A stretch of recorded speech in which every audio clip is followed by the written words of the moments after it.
millions of African children are without education, as schools struggle to cope with the impact of armed conflict and insecurity. The Norwegian Refugee Council says that as of June 2024, more than 14,300 schools were closed in 24 African countries. Countries with the most closures were Burkina Faso, the Democratic Republic of Congo, Cameroon, Chad, Nigeria, and Niger. Crystal Hure of the NRC's Western Central Africa office said the schools that have closed because of violence impact an estimated 2.8 million children.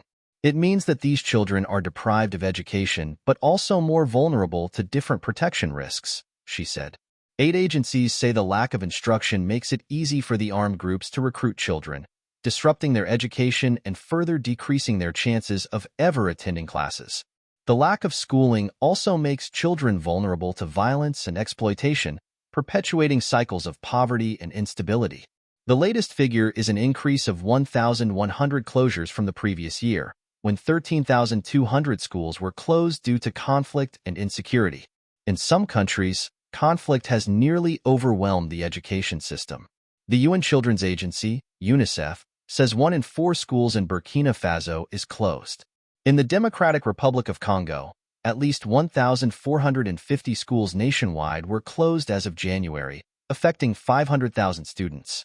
Rizasi Mwinyi Patience, 47, a Congolese refugee living in Uganda, and 2 children were among those affected by school closures in the DR Congo. Fighting in Congo's Ituri province claimed the life of his wife. He fled to Uganda in April, seeking safety.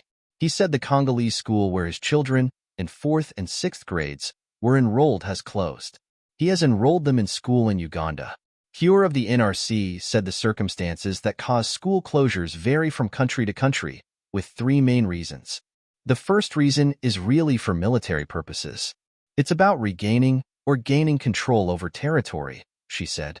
The second reason is schools are seen by non-state town groups as a symbol of the government's authority, and then the last reason is that in some cases, schools are seen as promoting ideologies that these groups are opposed to, such as education for girls or teaching French.